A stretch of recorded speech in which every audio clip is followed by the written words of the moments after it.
कल वाणी चल रही थी 9/5/66 की, पृष्ठ 2 मध्यादि में।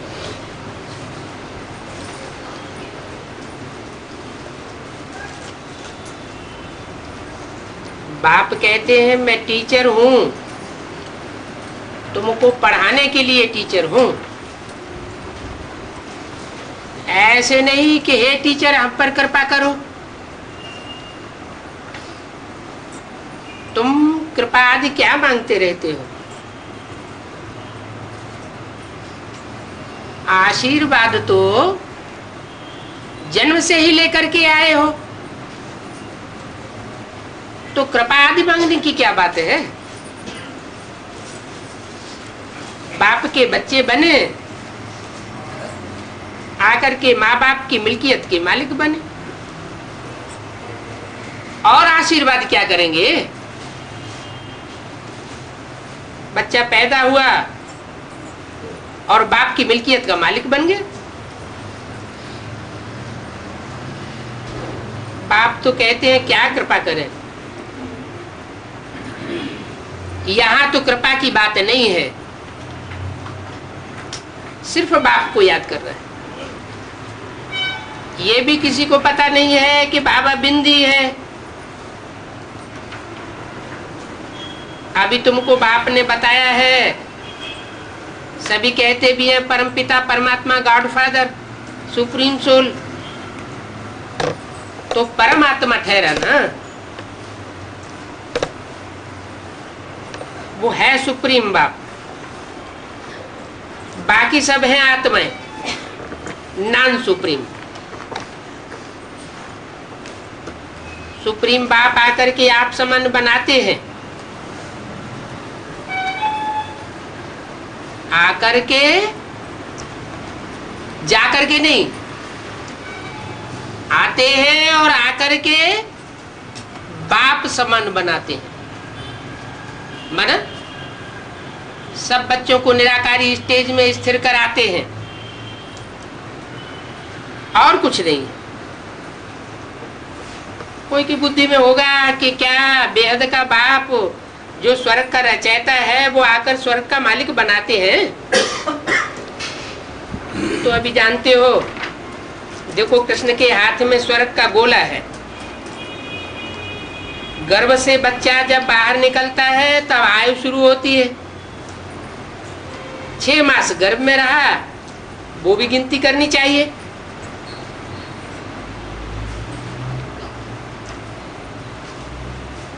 परंतु वो गिनती नहीं है। श्री कृष्ण तो पूरे 84 जन्म लेते। गर्भ से बाहर आया उस दिन से 84 जन्म गिनेंगे।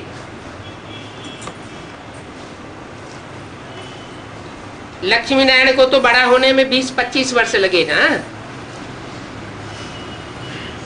तो वो 30-35 वर्ष 5000 वर्ष में से कम करना पड़े।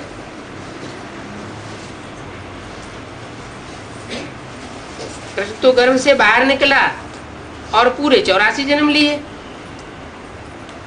लक्ष्मी नारायण के लिए 20-30 वर्ष कम कहेंगे। शिव बाबा को तो तुम गिन नहीं सकते हो, क्योंकि वो तो कब आता है कब चला जाता है पता ही नहीं चलता, टाइम दे नहीं सकते। साक्षात्कार होते थे, मुसलमान लोग आते थे, वो भी बगीचा आदि देखते थे। उन्होंने ये नौधा भक्ति आदि तो कुछ भी नहीं की। घर बैठे आप ही ध्यान में जाते रहते थे। वो भक्त लोग तो कितनी नौधा भक्ति करते हैं, और बाप यहाँ सम्मुख बैठ समझाते हैं। देखो बाबा दूर देश से आया है, ये बात बच्चे जानते हैं, और इसमें प्रवेश करके हमको पढ़ाते हैं। फिर बच्चों का बाहर जाने में नशा गुम हो जाता है, तो क्या करना चाहिए? बाहर जाने से नशा गुम हो जाता है तो क्या करना चाहिए नशा मेंटेन रखने के लिए? है बाहर नहीं जाना चाहिए, बाहर नहीं जाना चाहिए, यहीं बैठे रहना चाहिए। मनबुद्धि से तो बाहर। अगर ये याद रहे तो खुशी का पारा चढ़ा रहे और कर्मातीत अवस्था हो जाए। परंतु उसमें अजून टाइम चाहिए, जबकि बाप ही कर्मातीत नहीं बना है तो बच्चे कैसे बनेंगे?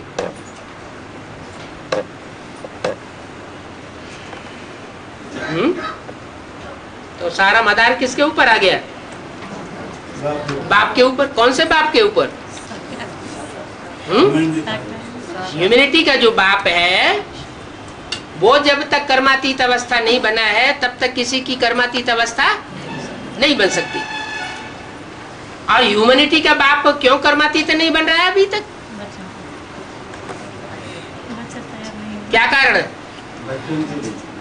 क्योंकि बच्चों को साथ लेकर के जाना है, अकेला वापस नहीं जाना है। तो बच्चों को जिनको साथ लेकर के जाना है उनके साथ रहना तो है ना। कब तक? जब तक सब बच्चे तैयार हो। तो साथ में रहना है तो संग का रंग भी किसका लगेगा? बच्चों का लगेगा। अरे उसमें तो सुप्रीम सोल बाप प्रवेश है, उसे संग का रंग क्यों लगेगा?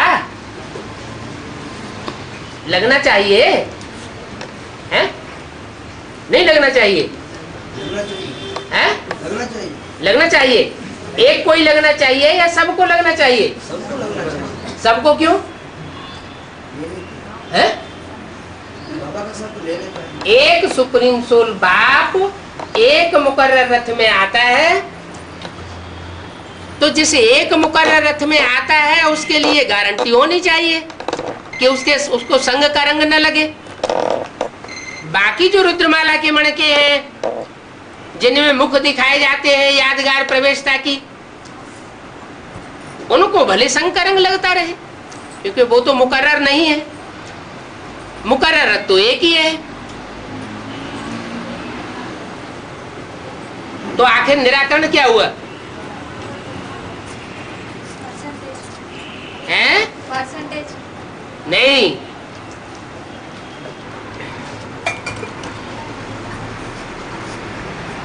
एक जिसमें मुकर्रर रूप से प्रवेश करता है उसका अनेक बच्चों से कनेक्शन है,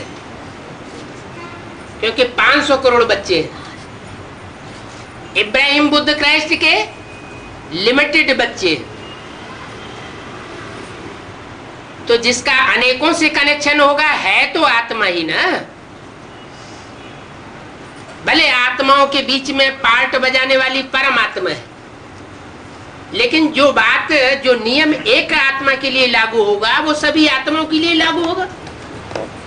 जन्म मरण के चक्र में आने वाली जो भी आत्माएं हैं उनको संग का रंग जरूर लगता है। एक सुप्रीम सोल ऐसा है जिसको संग का रंग नहीं लगता है। तो ढेर बच्चों के कनेक्शन में आने के कारण टाइम लग जाता है कर्मातीत अवस्था बनने में। ठीक है, सुप्रीम सोल की प्रवेशता के कारण जो संग का रंग लगता है वो जल्दी खत्म हो जाता है। औरों में प्रवेशता की लिमिट नंबरवार है, उसमें प्रवेशता जास्ती होती है, लेकिन संग का रंग लगता तो है ना। तो जो संग का रंग लगता है उसे हटाने में टाइम तो लगेगा, लेकिन उतना टाइम नहीं लगेगा जितना और बच्चों को लगेगा। नंबरवार बच्चे हैं, 108 की माला है, वो तो यादगार है बाप की प्रवेशता की, तो वो पावरफुल आत्मा है, सृष्टि को परिवर्तन करने वाली आत्माएं हैं। उनकी कर्मातीत अवस्था नंबरवार पहले बनती है। लेकिन उन सबसे पहले किसकी बनती है? बाप की बनती है। लेकिन वो अकेला नहीं कर सकता, बच्चों के साथ ही उसका पार्ट लुधा हुआ है। इसलिए कहते हैं बाप की जयंती सो बच्चों की जयंती। बाप अकेला नहीं आता है। जब सुप्रीम सोल बाप भी अकेला नहीं आता है, ब्रह्मा विष्णु शंकर के साथ आता है, तो जो ह्यूमैनिटी का बाप है उसकी जयंती होगी, क्योंकि जयंती तो साकार की होती, तो वो अकेले की जयंती नहीं मनाता।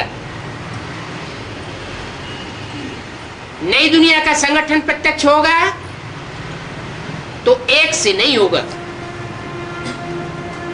परिवार होगा, कुटुंब होगा, एक साथ प्रत्यक्षता होगी।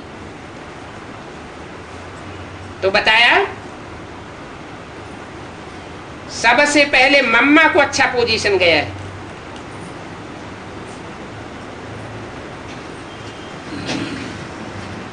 कर्मातीत अवस्था को पा लिया।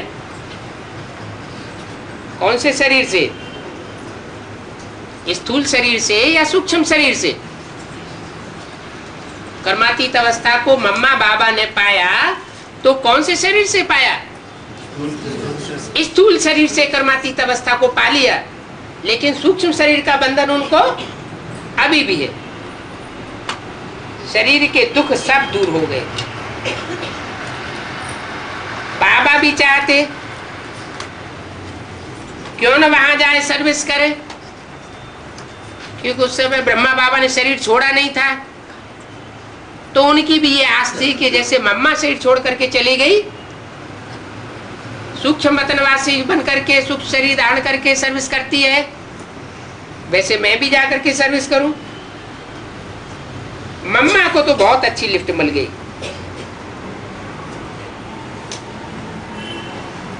क्या? स्थूल शरीर के भान से परे हो जाना और सूक्ष्म स्टेज में टिक जाना, ये पुरुषार्थ की लिफ्ट मिल जाती है। जिन आत्माओं को ये लिफ्ट मिलती है उनको जैसे टीचर की पढ़ाई मिलने लगती है, डायरेक्ट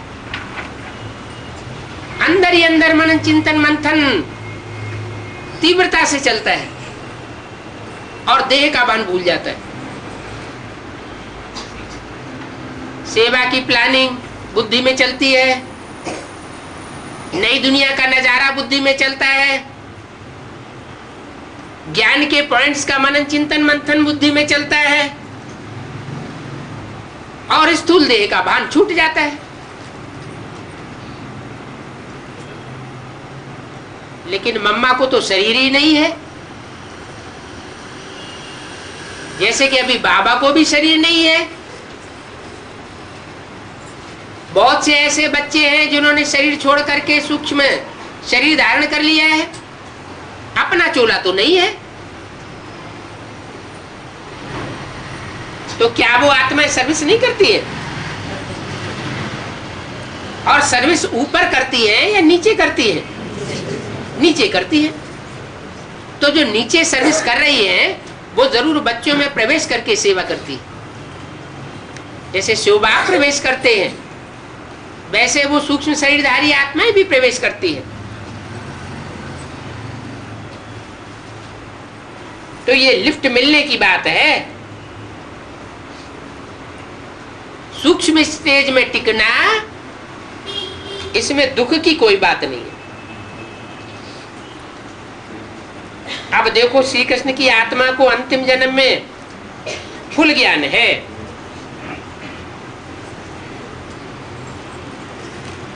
फिर गर्भ से बाहर निकलेंगे तो पाई पैसे का भी ज्ञान नहीं होगा। बाप आकर समझाते हैं कृष्ण ने कोई मुरली नहीं बजाई, वो तो ज्ञान की बातों को जानते ही नहीं। लक्ष्मी नारायण नहीं जानते तो फिर ऋषि मुनि सन्यासी आदि कैसे जानेंगे? विश्व के मालिक लक्ष्मी नारायण ने ये नहीं जाना तो ये फकीर सन्यासी कैसे जानेंगे? सागर में पीपल के पत्ते पर आया, ऐसे दिखाते हैं, अब जानते नहीं है कि सागर क्या है, पीपल का पत्ता क्या है। इतनी हल्की पीपल के पत्ते की नवैया क्यों बनाई है? और उस पर श्री कृष्ण बिठैया दिखाई दिए। वास्तव में ज्ञान सागर है, वो है खिवैया। और जो पीपल का पत्ता है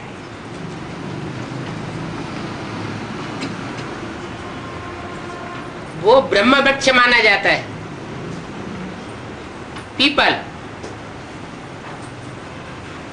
और कहते हैं कि पीपल पर भूत प्रेत निवास करते हैं। इसलिए भक्ति मार्ग में पीपल की लकड़ी चूल्हे में जलाते नहीं है। न पीपल के लकड़ी से जलाई हुई आग से बनी हुई कोई चीज खाते। अब ये भक्ति मार्ग की मान्यताएं हैं, है तो कुछ भी नहीं। वास्तव में पीपल का पत्ता हवा का झोंका जब आता है तो बहुत हिलता है। पीपल पात सरस मन डोला, तो ये मन रूपी जो ब्रह्मा है वो पीपल के पत्ते की तरह डोलायमान हो जाता है। कब? जब सूक्ष्म शरीर धारण करके कोई ब्राह्मणी में प्रवेश करता है। जिस ब्राह्मणी में प्रवेश करता है वो ब्राह्मणी अंतिम जन्म के चोले में जगत की माता का पाठ बजाती है। माताओं की हालत कलयुग के अंत में बहुत पतली हो जाती है। चारों ओर के बंधन लग जाते हैं और वो तो जगत की माता है, पूरा ही रावण की जेल में आ जाती है। तो दूसरों के प्रभाव में कौन आवेगा? जिसका मन कमजोर होगा वो आवेगा या जिसका मन सुदृढ़ होगा वो आवेगा? कमजोर मन वाला दूसरों के चंबे में आ जाता है। निर्णय करने की शक्ति उतनी नहीं रहती तो दूसरों की बातों पर विश्वास कर लेना पड़ता है। तो वो ब्रह्मा की सोल जिसे जगदम्बा में प्रवेश करती है वो जगदम्बा हुआ पीपल का पत्ता, और कृष्ण की सोल है बिठैया, शिव बाप है खिवैया, और ये संसार सागर है विषय सागर। इतने विषय सागर के हिलोरे आते हैं कि लोग समझते हैं कि ये नैया डूबी की डूबी। और बाप मुरली में क्या कहते हैं? नैया हिलेगी डुलेगी लेकिन डूबेगी नहीं। क्यों? क्यों नहीं डूबेगी? इतनी हल्की नवैया पीपल के पत्ते की, तो क्यों नहीं डूबेगी? इतने बड़े बड़े तूफान आ रहे हैं, तूफानों के बीच से नैया गुजर रही है, क्योंकि सुप्रीम सोल बाप खिवैया है। और वो खिवैया नवैया की तरफ ज्यादा ध्यान देता है कि नवैया में बिठैया जो है उसकी तरफ ज्यादा ध्यान देता है? नवैया की तरफ ध्यान देता है। नवैया तो दूसरी बन जाएगी। लेकिन जो बिठैया है कन्हैया, वो तो एक ही बच्चा है। क्या? जो एक बच्चा है, वो एक बच्चा सृष्टि का पहला पत्ता है। उस पहले पत्ते के लिए, उसकी सुरक्षा के लिए बाप को नैया पार लेकर के जाना है। नैया पार जाएगी तो स्वर्ग का गेट खुलेगा। स्वर्ग का गेट खुलने के साथ साथ शांतिधाम का भी गेट खुलता है। तो वो तो दिखा देते हैं कि सागर में पीपल के पत्ते पर आया, यह किया। ये सब कहानियां दिखाई दी जो बैठ करके लिखी है। कहते हैं गंगा नदी में पैर डाला तो गंगा नीचे चली गई।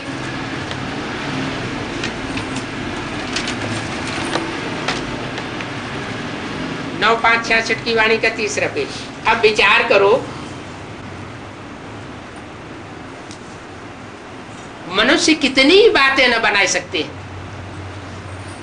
अब बाप समझाते हैं तुमको कोई भी उल्टी सुल्टी बातों पर कब विश्वास नहीं करना चाहिए। शास्त्र आदि कितने मनुष्य पढ़ते हैं, बाप कहते हैं पढ़ा हुआ सब भूल जाओ। बाप ने प्रैक्टिकल कहा है तो 2500 वर्ष के बाद मनुष्यों ने पुस्तकों में वो लिख करके रखा है गीता में। हे अर्जुन, तू जो कुछ पढ़ा हुआ है वो सब भूल जाए, इस देह को भी भूल जाओ। तुम नंगे आए थे, माना आत्मा जब परम धाम से आई थी तो शरीर रूपी वस्त्र लेकर के नहीं आई थी। फिर यहाँ ये वस्त्र धारण करके पार्ट बजाया। आत्मा ही एक शरीर छोड़ दूसरा पार्ट बजाती है। भिन्न नाम, भिन्न रूप, भिन्न देश, भिन्न चोला पहन करके पार्ट बजाती आती है। अब बाप कहते हैं ये तुम्हारा वस्त्र छी हो चुका है, ये तुम्हारा शरीर रूपी वस्त्र पुराना हो गया है, छी हो गया है। और आत्मा और शरीर दोनों ही पतित हो चुके हैं।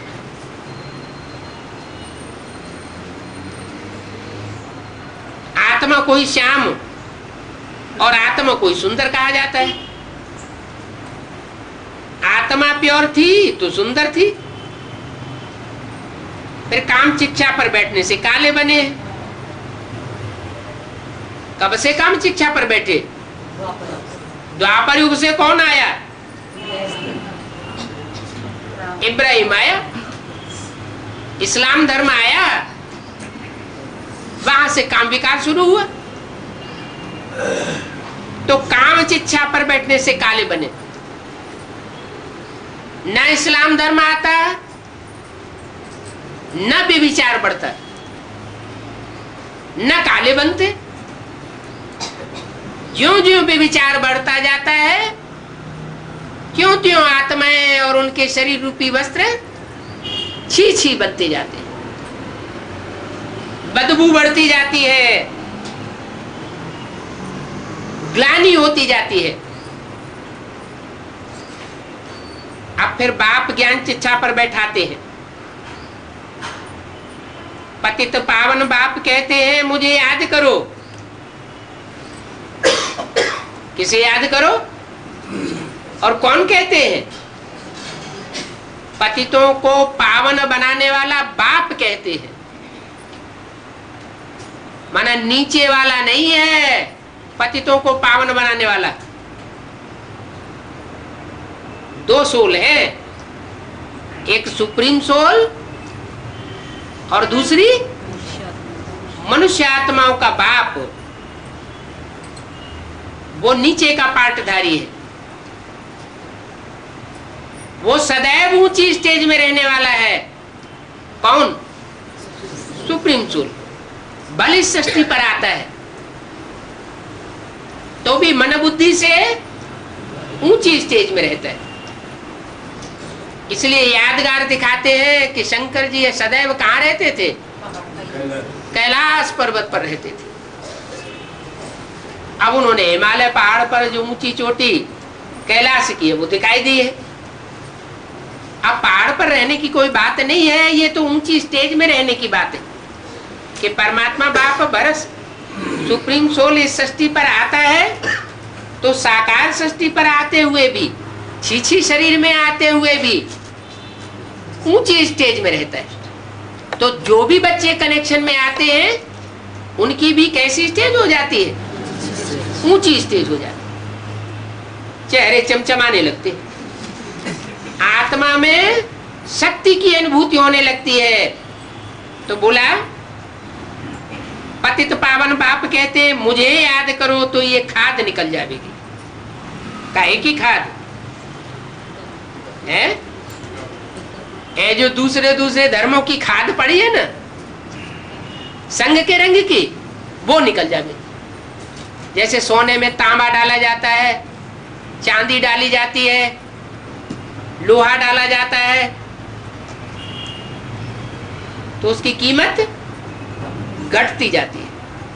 ऐसे ही आत्मा में त्रेता युग में चांदी जैसी आत्माएं परम धाम से आई और उनके संग के रंग की खाद पड़ती गई। द्वापर युग शुरू होते होते आधी कलाएं खत्म हो गई और द्वापर के आदि से इस्लाम धर्म आया, क्रिश्चियन धर्म आया और इनके संग के रंग में आने से आत्माएं तांबे जैसी बन गई, कामी और क्रोधी बन गई। कलयुग आता है तो जो मुख्य धर्म आए, इस्लामी, बौद्धी, क्रिश्चियन, उनकी सहयोगी डालियों वाले धर्म पिताएं भी उतर पड़े और लोहे की खाद पड़ गई। तो जैसे जैसे खाद पड़ती जाती है आत्मा में मैल बढ़ता जाता है, आत्मा सुंदर से श्याम होती जाती है, काली बनती जाती है। बाप कहते हैं मैं तो सदा शिव हूं। क्या? मैं तो हीरे में आता हूं और हीरा ही बन करके रहता हूं। जिसकी यादगार भक्ति मार्ग में क्या दिखाई है? सोमनाथ के मंदिर में लिंग में लाल पत्थर का जो लिंग था उसमें हीरा जड़ा हुआ था। तो मैं हीरो पार्टधारी में आता हूं और हीरो पार्ट बजाता हूं। वो आत्मा हीरो पार्ट नहीं बजाती है,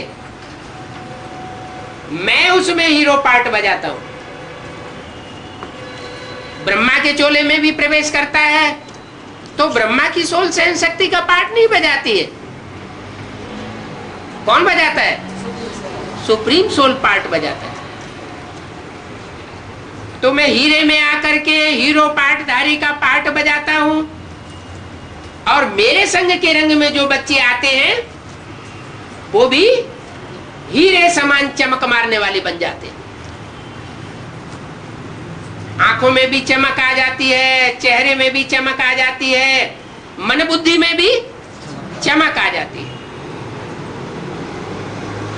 तो ये खाद निकल जाएगी, आत्मा में खाद पड़ती है। अब देखो गवर्नमेंट कहती है सोना नहीं पहनो। क्या? कौन सी गवर्नमेंट कहती है? ईश्वरी गवर्नमेंट कहती है कि सोना नहीं पहनो। इसका क्या मतलब हुआ? स्थूल रूप में देखें तो जो बाहर की दुनिया की स्थूल गवर्नमेंट है, दुनियावी गवर्नमेंट है, वो कहती है कि सोना नहीं पहनना चाहिए। आजकल चोरी चकारी, लुटेरे बहुत बढ़ रहे हैं, कान भी फाड़ देंगे और सोना भी ले जाएंगे, गला भी चीर देंगे और हार भी निकाल के ले जाएंगे। तो सोना पहनने की दरकार नहीं है। बैंकें बनाई हुई है गवर्नमेंट ने, उन बैंकों में लाकर में रख देना चाहिए। बाप कहते हैं बच्चे जब ज्ञान में आते हैं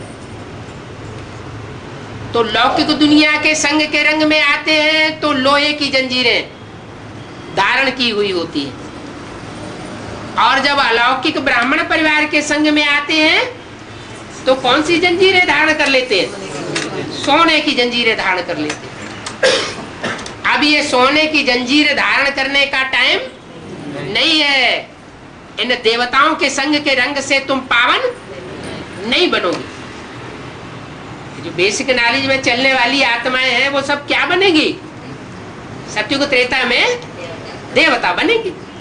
उन देवात्माओं के संग के रंग से तुम्हारा निस्तार होने वाला नहीं है। तो ये सोना पहनना अब बंद करो। गवर्नमेंट कहती है सोना नहीं पहनो। जो थोड़ा बहुत है वो सोना भी लूटते रहते हैं। गवर्नमेंट भी लूटती है, चोर चकार भी लूटते रहते हैं, और जो खोद के जमीन में गाड़ देते हैं तो भूकंप आदि आता है, प्रकृति उसे विलीन कर देती है जमीन में। कलयुग अंत में अभी सोना बिल्कुल नहीं है। क्या सोने जैसी आत्माएं, सच्ची आत्माएं इस सृष्टि पर नाम मात्र के लिए भी नहीं है। और सतयुग आदि में फिर सोने की महल बनावेंगे। महल ये तो एक मुहावरा है, सोने का महल नहीं होता है। महल माना किला, किला माना संगठन। जो सच्ची आत्माएं हैं, सच्चे दिल वाली आत्माएं हैं, उनका संगठन तैयार हो जाता है। त्यागी, तपस्वी, सच्चे पुरुषार्थी, जैसे बाप श्रीमत से चलाना चाहते हैं वैसे ही चलने वाली आत्माएं, उनका संगठन तैयार होता है। वंडर है। सतयुग आज में तुम फिर से वैसे ही सोने के महल बनावेंगे। सच्ची आत्माओं का महल बनेगा और आप सब बच्चे सोने जैसे बन जाएंगे। और संगम युग में कैसे बनना है? हीरा जैसा बनना है। हीरा जैसा बनना है तो किसको पहनना है? सोना पहनना तो गवर्नमेंट ने बंद कराई दिया। तो हीरा बनने के लिए हीरा पहनना है, लेकिन ऐसा तो गवर्नमेंट नहीं कहती वो कि हीरा पहनना है। ईश्वरीय गवर्नमेंट कहती है कि सबसे अच्छा पुरुषार्थ है नारायण को याद करना। ये बहुत सहज पुरुषार्थ है, क्योंकि नारायण वो है हीरो पाठधारी। हीरो पाठधारी को जितना बुद्धि से याद करेंगे तो स्वयं भी हीरे जैसे बनेंगे। और कोई दूसरा रास्ता नहीं है तमो प्रधान से सतो प्रधान बनने का।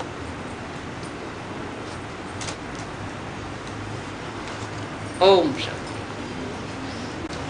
नए नए प्रश्न पैदा होते रहते हैं।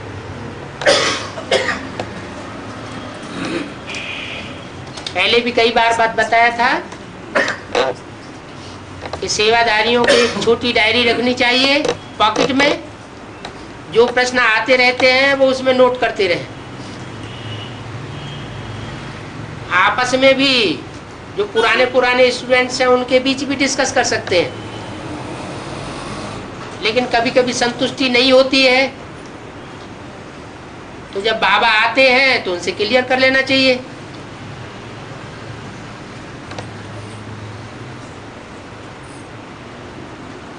तो सभा के बीच में अच्छे अच्छे प्रश्नों का अच्छा जवाब मिलता रहेगा।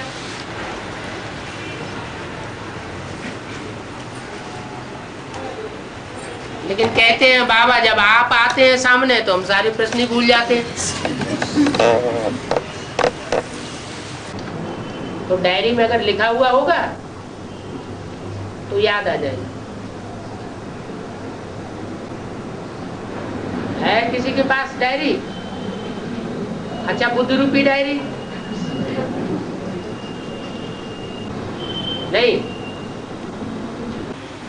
बाबा बांधेली माताएं पूछती हैं बांधेली माताएं क्या पूछती है?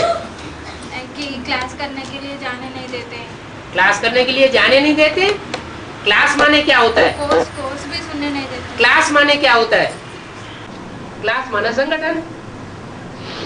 दो भी आपस में मिलते हैं तो क्या हो जाता है? संगठन। क्लास हो जाता है, क्लास में जाता है। संगठन हो जाता है। तो एक बाप और दूसरी बांधेली माता रोज संगठन करते रहे।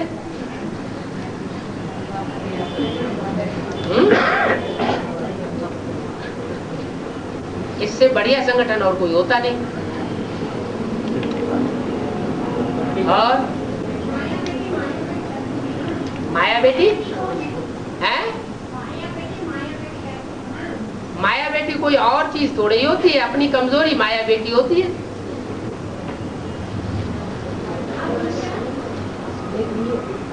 माया और रावण साथ साथ बोला जाता है। माया माँ माने नहीं, आया माने आया। ना आया होता तो ज्यादा अच्छा, लेकिन वो आ जाता है तो बुरा हो जाता है। क्या आ जाता है? या तो स्त्री चोले के रूप में आ जाता है तो वो माया कही जाती है, या तो कोई पुरुष चोला लेकर के आ जाता है तो वो रावण हो जाता है। दो रूप में माया रावण आ जाता है। अब आता तभी है जब हमारे अंदर कमजोरी होती है। अगर अपने अंदर कमजोरी ना हो तो माया रावण कुछ भी कर नहीं सकता। क्या कमजोरी होती है? सीता ने क्या कमजोरी की जो माया रावण ले गया?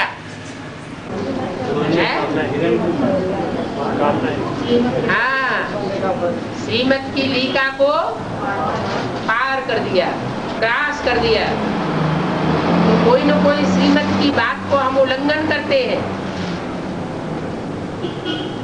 तो माया रावण से प्रभावित हो जाते हैं और माया रावण हमको ले जाता है। अकेले में एकांत में ले जाके हमारी खूब अच्छी तरह धुलाई करता है।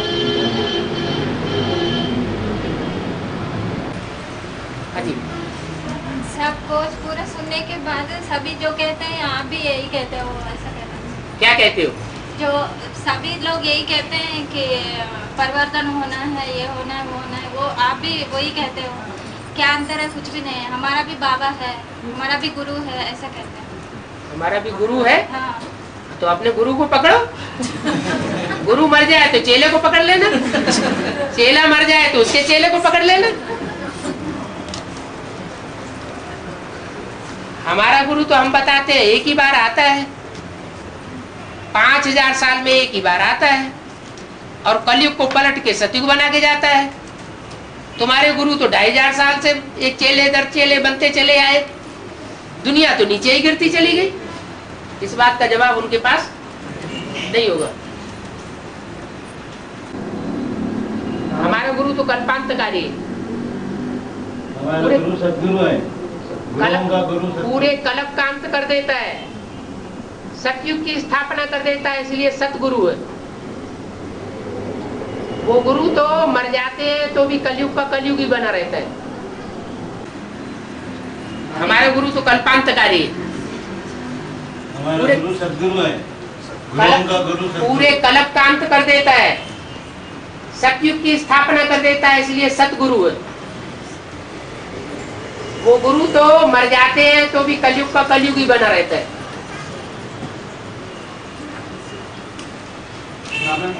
हाँ जी। मुरली में कहते हैं कि कृष्ण के माता पिता ज्यादा मांस नहीं पाते हैं और उनका महिमा ज्यादा नहीं होती है। हाँ जी, हाँ जी। और कृष्ण राधे कृष्ण ज्यादा जन्म लेते हैं। हाँ जी, ऐसा मुरली में है। हाँ जी। हाँ। जिससे कृष्ण के लिए बोला है कि कृष्ण के माँ बाप ज्यादा ऊंचे मार्ग से पास नहीं होते हैं, वो संगमयुगी कृष्ण है। क्या सतयुगी कृष्ण नहीं है? सतयुग में जो कृष्ण स्थूल रूप में जन्म लेगा बच्चे के रूप में, उसके माँ बाप तो उससे जास्ती पावरफुल होंगे। और जो संगम युग में संगमयुगी कृष्ण जन्म लेता है, उसको प्रत्यक्ष करने वाले जो माता पिता हैं वो हैं धर्म पिताएं। धर्म पिताओं की बीज रूप आत्माएं, धर्म पिताओं की आधार मूर्त आत्माएं, वो उतना उच्च पद नहीं पाती जितना कृष्ण की सोल उच्च पद पाती है। कृष्ण की सोल सतयुग में 16 कला संपूर्ण बनेगी। वो धर्म पिताएं तो और उनके आधार मूर्त तो सतयुग में जाकर के उनके बच्चे बनेंगे, उनकी रचना बनेगी। और संगम युग में वो शूटिंग होती है, रिहर्सल होती है। कृष्ण उर्फ दादा लेखराज ब्रह्मा, उनकी रहबरी में पलने वाले,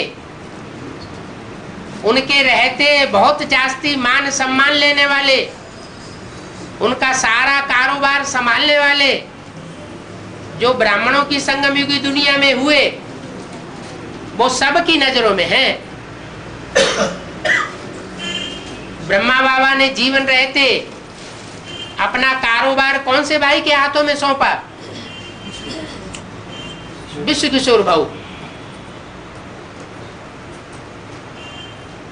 जो कराची में एक ही ऐसा भाई था जो मुसलमानों से रसद लाने के लिए बाहर जाता था, और कोई भी कन्या माताओं को बाहर की दुनिया की हवा नहीं लगने दी।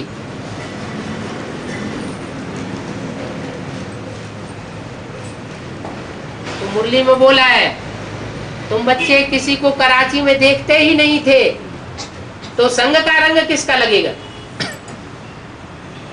और विश्वेश्वर बाबू बाहर की दुनिया देखते थे, तो संग का रंग लगा या नहीं लगा? शूटिंग पीरियड में लगा, तो वहीं से ही फाउंडेशन पड़ गया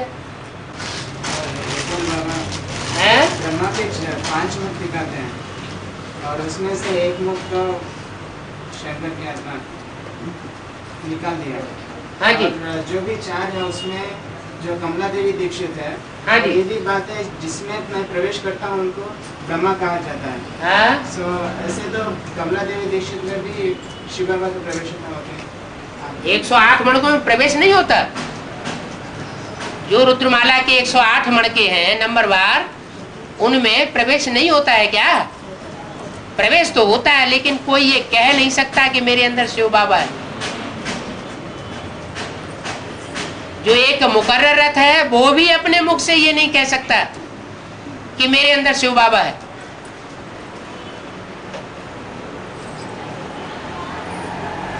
मुख से 108 मणकों की चलन, दृष्टि, वृत्ति, कृति स्वतः ही प्रत्यक्ष कर देगी कि वो कौन से नंबर के 108 के माला के मणके हैं। माता जी पूछती है 2003 के बाद कलगी शूटिंग हो गया, तो अभी कौन सा शूटिंग चल रहा है? 2003 के बाद 2004 में रुंग वर्ष हो गया, और रुंग वर्ष जो हुआ है वो कौन सी मूर्ति के हिसाब से हुआ है? दूसरी मूर्ति के हिसाब से हुआ ना। पहली मूर्ति ब्रह्मा की, उनके 30-33 साल पूरे हुए कौन से सन में? 68 में, 68-69 में। तो 33 साल वो मूर्ति का कार्य संपन्न हुआ। दूसरी मूर्ति शंकर की, उनका भी 30-33 साल का कार्य पूरा होने का टाइम आ गया। लेकिन अभी तीसरी मूर्ति तो बची हुई है जिससे सारा प्रैक्टिकल कार्य संपन्न होना है।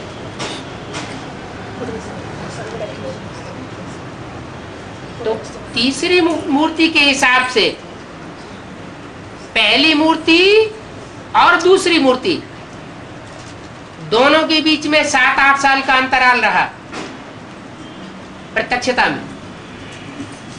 68-69 से लेकर 76 तक। तो ये दोनों मूर्तियों के शूटिंग काल के बीच का अंतराल हो गया। जैसे कि यज्ञ के आदि में सन 36 से लेकर के और जब तक स्वर्ग की स्थापना हुई थी, सैंपल तैयार हुआ कराची में छोटा सा।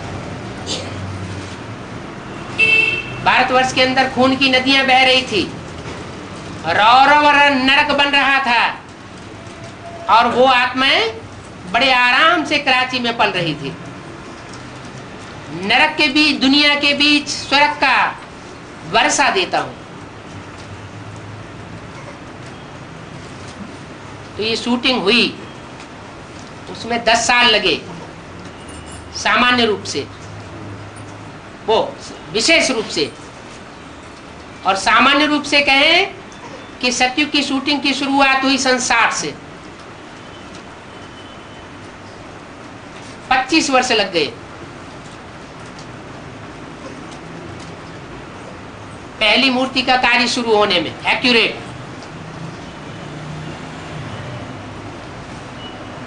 और ये शंकर की मूर्ति, इसका कार्य शुरू होने में बीच में 7 वर्ष का अंतराल आया, 69 से लेकर के 76-75 तक। तो टाइम कम रह गया। अभी विष्णु की मूर्ति, वो भी अंतराल होगा। वो अंतराल उतना 7-8 साल का नहीं होगा, आधा ही रह जाएगा। ऐसे नहीं कि शूटिंग खत्म हो जाती है, जब तक विराट ड्रामा शुरू नहीं होता, प्रैक्टिकल नाटक जब तक फाइनल शुरू नहीं हो जाता, तब तक शूटिंग चालू रहती है, रिहर्सल चलती रहती है। तो शंकर की मूर्ति के हिसाब से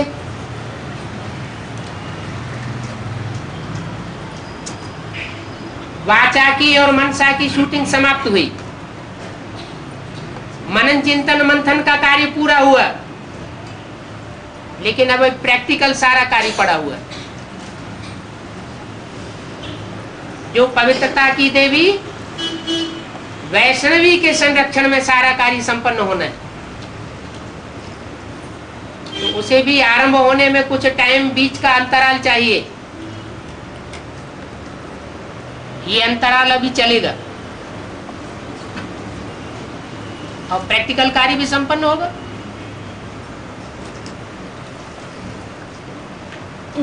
पूरा सतयुग स्थापन होने में 100 साल लगते हैं। 30-33 3 ग्रुप बने हुए हैं। 1936 से लेकर के 2036 तक ये टाइम नुदा हुआ है। तब तक नहीं कह सकते कि ब्रॉड ड्रामा शुरू हो गया। जैसे पहले माता जी हिंदी नहीं बोल पाते, इनसे तेलुगु में समझो और पूछो।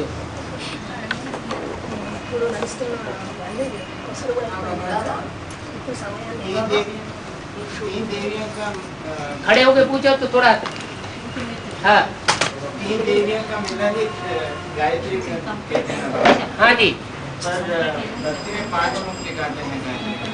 3 देवियों का मेला, 3 देवियों का मिला ही गायत्री का हाँ कहते हैं ना, गायत्री। गायत्री। हाँ, जिन 3 का गायन है। 3 का गायन है। हाँ। पर भक्ति में तो 5 मुख दिखाते हैं। किसके? गायत्री का।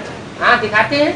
मतलब कुछ है देवियां तो वास्तव में 9 है, लेकिन उनमें 3 देवियां मुख्य गाई हुई है। जैसे 3 नदियां मुख्य गाई हुई है, गंगा यमुना सरस्वती। तो इन 3 के द्वारा ही सारा कार्य संपन्न हो जाता है। सरस्वती के रूप में दिखाते हैं, गंगा के रूप में दिखाते हैं, यमुना के रूप में दिखाते हैं।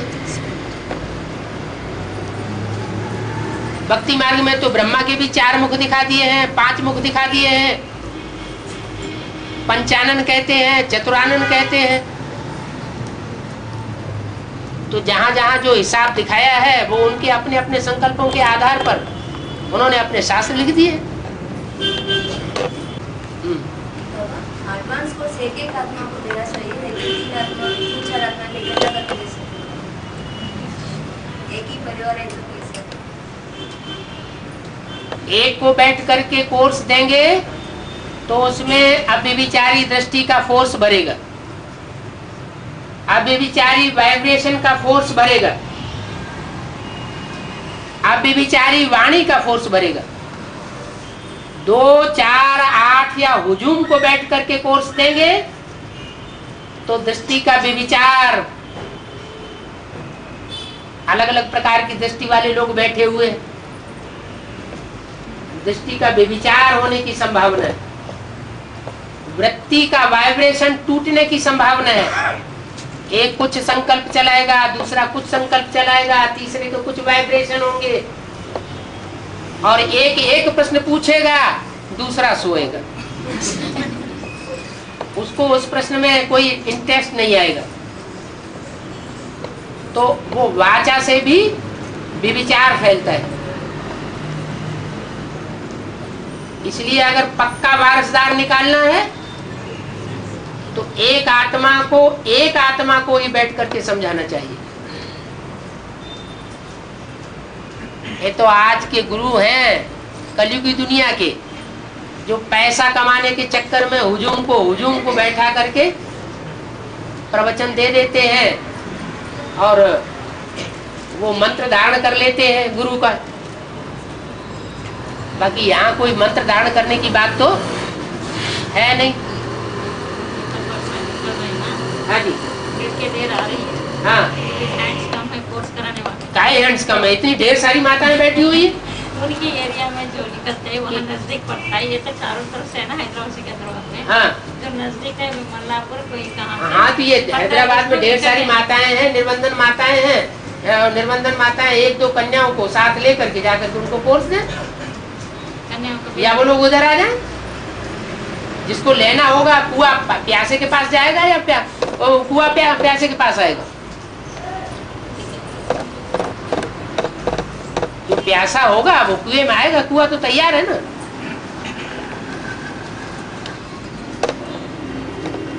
पानी के लिए बाड़ी बनाते हैं, तालाब बनाते हैं, कुआ बनाते हैं। अभी तो हैंड पाइप बने हुए हैं। एक ही परिवार है तो भी ऐसे ही बाबा हैं? एक ही परिवार वालों को भी ऐसे ही है। एक परिवार वाले हैं, माना एक के नियंत्रण में पूरा परिवार है, एक के कंट्रोल में है सारा परिवार, तो उनको एक साथ बैठ करके कोर्स दिया जा सकता है। लेकिन मोस्टली ऐसा होता नहीं है। एक परिवार में बच्चा एक तरफ जाता है तो बच्ची दूसरी तरफ जाती है, माँ के दूसरे विचार होते हैं, बाप के दूसरे विचार होते हैं। माँ कहती है ब्रह्मा कुमारी वही स्वर्ग बनाएगी, बाप कहता है एडवांस पार्टी स्वर्ग बनाएगी, बच्चे कहते हैं इंजीनियर बनने से स्वर्ग बनेगा।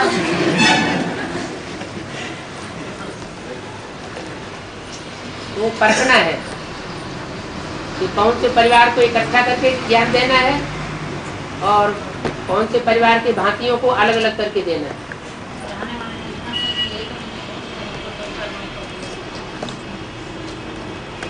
वो नहीं होता है,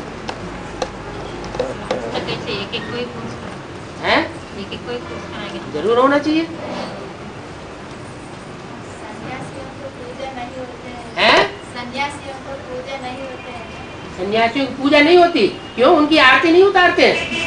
शिरडी साईं बाबा दिखा रहे ना बाबा, उसके लिए सन्यासियों की पूजा तो होती है ना। मंदिर में जब आरती लेकर के जाते हैं, आरती जलाई जाती है ना, दीपक जलाए जाते हैं आरती के, तो पहले गुरु जी की आरती होती है, उसके बाद मंदिर में जाके मूर्तियों की आरती होती है।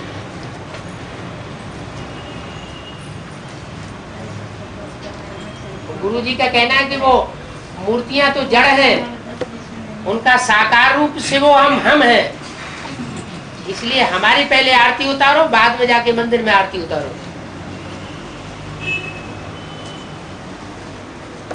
बाबा स्वर्गीय स्वर्गीय संगठन अलग रूप से हो रहे थे, हैं? अलग किया जा रहा है स्वर्गीय संगठन में। स्वर्गीय संगठन में अलग किया जा रहा है। अभी ग्रुप में छटनी हो रही है। छटनी हो रही। सुना है एक ग्रुप बना है। सुनी सुनाई बातों में विश्वास नहीं करना चाहिए। बाबा ने बोला है एक भी पावरफुल ग्रुप तैयार होने पर एक दूसरे को खींचते हुए अंत में 108 का संगठन एक हो जाएगा। इसका मतलब क्या हुआ कि 12-12 के 9 ग्रुप हैं, 9 धर्मों के, सूर्यवंश, चंद्रवंश, इस्लाम वंश, बौद्ध वंश वगैरह वगैरह। उनमें से एक पावरफुल ग्रुप तक पहले तैयार हो जाएगा। वो कौन सा होगा? एक ग्रुप तैयार हो जाएगा। एक ही जगह पर होंगे।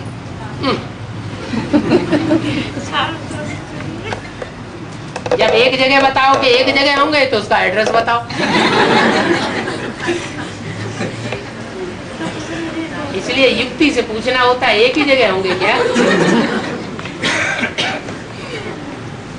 सारे विदेश है ना, इसलिए दक्षिण भारत से विदेश है, इसलिए आश्रय जो है दक्षिण भारत से निकलेगी। नहीं, एक ही जगह होंगे और हैदराबाद में ही होंगे।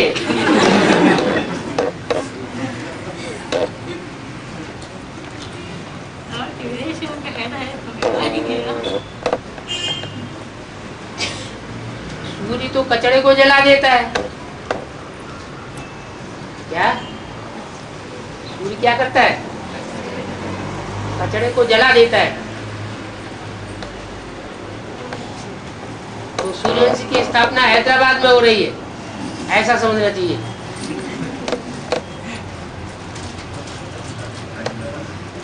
हंस क्यों रहे हैं?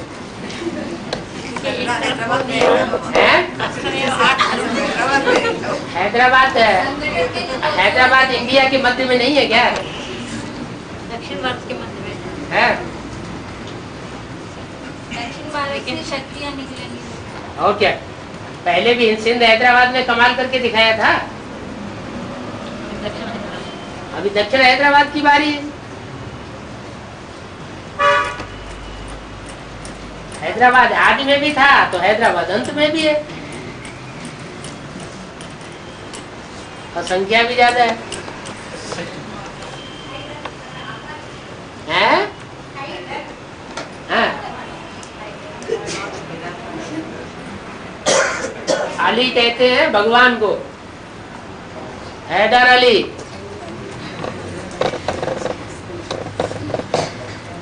बाबा कोई भक्ति करने का उतना अच्छे से निश्चय से आते हैं क्या? बाद में थोड़े दिन चलने के बाद थोड़ा गिर पड़ने से वो ब्राह्मणी को पाप लगते हैं क्या बाबा जी? ब्राह्मणी को पाप तब लगता है जबकि ब्राह्मणी जान लेती है कि ये भिखारी है, ये निश्चय बुद्धि नहीं बना है, विकारों को इसने नहीं छोड़ा है, और फिर भी उठा करके भट्टी कराने के लिए बाप के सामने मिलाने के लिए ले जाती है, तो पत्थर बुद्धि बन जाती है। हाँ,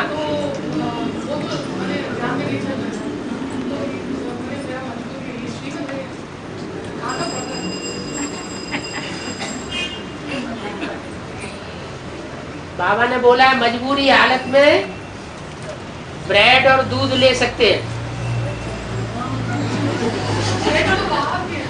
बाहर की होती रहे, मशीन मेड ब्रेड आता है,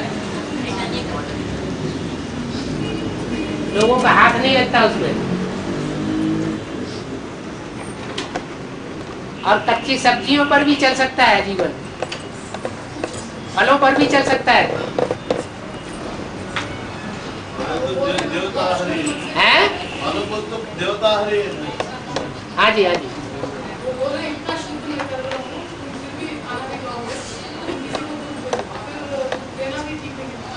तो वो तो कहेंगे कि हम तो पवित्र रहते हैं, हम फल खाते हैं, फलाहारी हैं, हमारा शुद्ध शाकाहार है, हमारे अंदर कोई विकार नहीं है, तो हम जो चाहें सो हमें करने दो। फिर क्या होगा? ये कौन सा क्या सेपरेट है?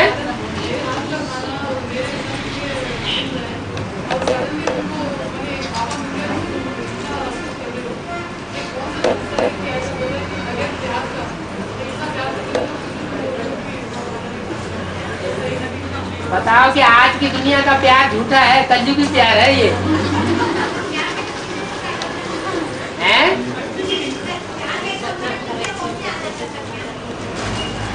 जोर से बोलिए। हाँ जी, जिससे प्यार होता है उसकी बात मान ली जाती है,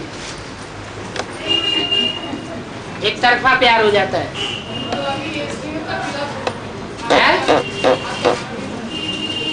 आप नहीं खाते? बताया ना, मजबूरी हालत में डबल रोटी दूध ले सकते हैं, और वो तो हर जगह मिल जाता है। हैं?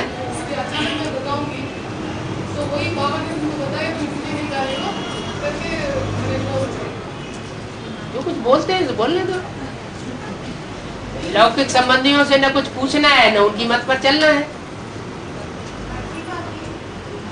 मुरली में तो सीधा डायरेक्शन दे दिया है। अगर अपने को पक्का ब्रह्मा कुमार समझते हो तो जो ब्रह्मा मुख से की हुई बात है उस बात को फॉलो करना है।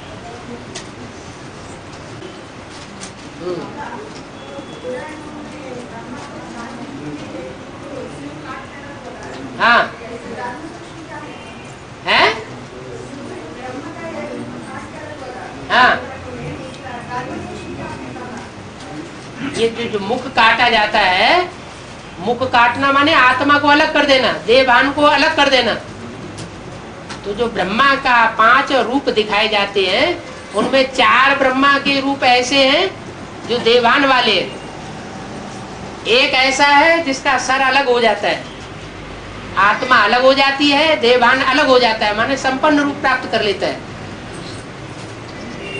वो गॉड फादर का साक्षात रूप बन जाता है, भगवान बन जाता है। विष्णु के चोले को चलाने वाला बन जाता है, जिसे कहते हैं शंकर। हाँ जी,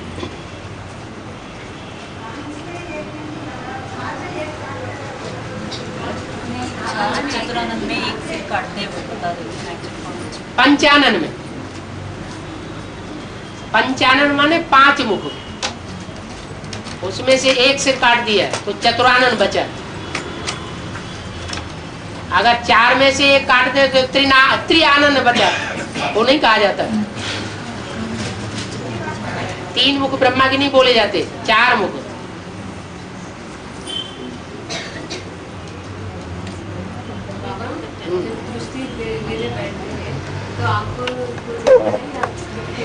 आंखों में आत्मा बैठती है क्या?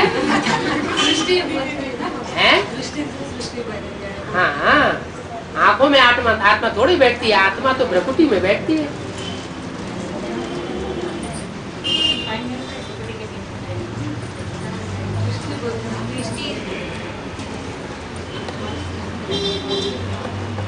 भ्रकुटी में आत्मा को देखेंगे तो 2 आंखों में से रोशनी तो जरूर आएगी। हाँ, अंधे लोग जो होते हैं उनकी और दूसरी इंद्रियां बहुत तीक्ष्ण काम करती है, क्योंकि मन के ऊपर सारी इंद्रियों का मदार होता है। जिसकी जितनी इंद्रियां कम होंगी पुरुषों की, मनुष्यों की, उसका मन बहुत तीक्ष्ण काम करता है। इसलिए जो भी बची हुई इंद्रियां हैं वो तीखा काम करती है, इसलिए वो तीसरे नेत्र से ही सारा कार्य कर लेता है। टच करके भी किसी को याद कर सकता है, एक बार टच कर लिया तो उसको नाम याद रह जाएगा जिंदगी भर। स्पर्श की शक्ति, सुनने की शक्ति, सूंघने की शक्ति उसकी तीक्ष्ण हो जाती है। बाबा, हाँ? महसूस होता है कि बाहर की दुनिया में विनाश शुरू हो गया। महसूस होता है तो मालूम होता है देखने से हालत विनाश तो शुरू हो गया बाहर की दुनिया। वो तो चलता चला आ रहा है। एक्यूरेट विनाश तो तब शुरू होगा जब आपकी स्थापना हो जाएगी। जब तक स्थापना पूरी नहीं हुई है तब तक विनाश शुरू नहीं हो सकता मगर हम विनाश को देख के शांत हो रहे हैं, रोज रोज हमारी शांति तो बढ़ रही है। बाहर की दुनिया के तो अपनी शांति तो बढ़ रही है। हाँ जी, हाँ बढ़नी चाहिए। बाबा, हाँ जी। अनपढ़ लोग पौधा मिल कैसे दें? लिख हैं? नहीं सकते। अनपढ़ लोग पौधा मिल देना है तो कैसे लिख कर देंगे? लिख नहीं सकते। तो जो नजदीकी व्यक्ति हो, ज्यादा अजीज हो उनका, उससे लिखवा ले, जिसके ऊपर ज्यादा विश्वास हो।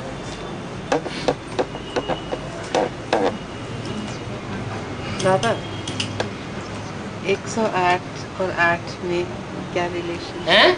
108 की माला है ना, और 8 अष्टरत्न, उनमें क्या रिलेशन है?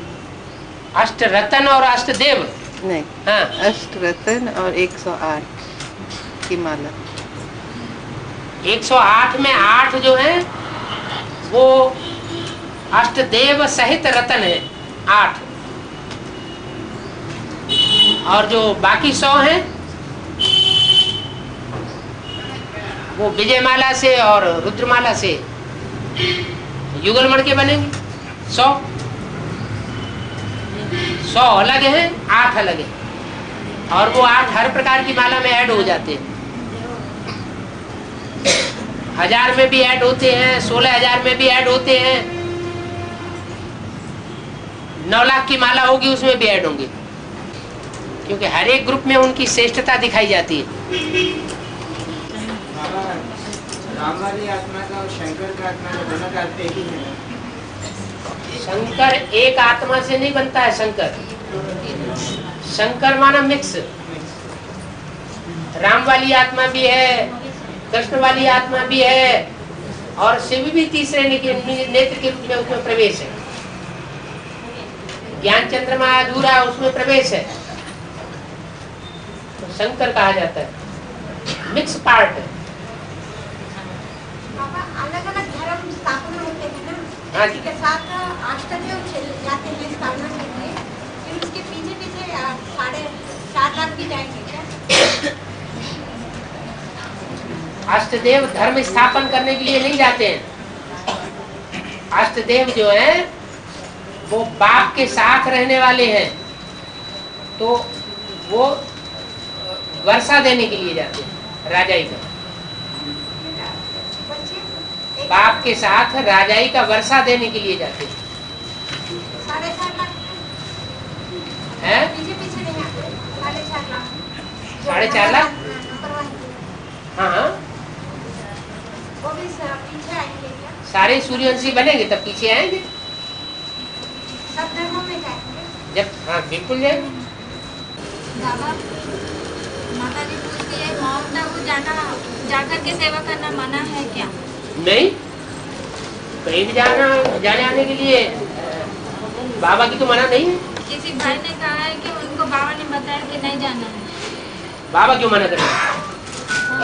वो हिम्मत करोगे तो बाबा मदद और करेंगे। बाबा, प्रश्न अनिश्चय की निशानी है क्या? है जी, प्रश्न अनिश्चय की निशानी है क्या? प्रश्न करने के 2 उद्देश्य होते हैं। एक तो जिज्ञासा के वशीभूत होकर के प्रश्न किया जाता है, वो अच्छी बात है, उसको अनिश्चय की निशानी नहीं कहेंगे। और एक प्रश्न होता है डाउन करने के लिए, अपोजिशन करने के लिए, वो अनिश्चय की निशानी है। वो परखना होता है कि ये प्रश्न करने वाला किस उद्देश्य से प्रश्न कर रहा है। आत्मिक स्थिति में सुख दुख का फीलिंग होता है क्या? उपराम रहता है आत्मिक स्थिति में। हाँ, सुख दुख से उपराम रहता है। आत्मिक स्थिति में तो सुख दुख से उपराम रहते ही है। कैसे की क्या बात? जो आत्मिक स्थिति में होगा वो उसको देह का भान ही नहीं हुआ। जब देह का भान नहीं है तो सुख दुख कहाँ से आएगा? निराकारी, निर्विकारी, निरहंकारी। आत्मिक स्थिति माने निराकारी। जब देह में आत्मा होती है तभी सुख दुख का अनुभव करती है। देह में नहीं है सुख दुख कहाँ से आ जाएगा?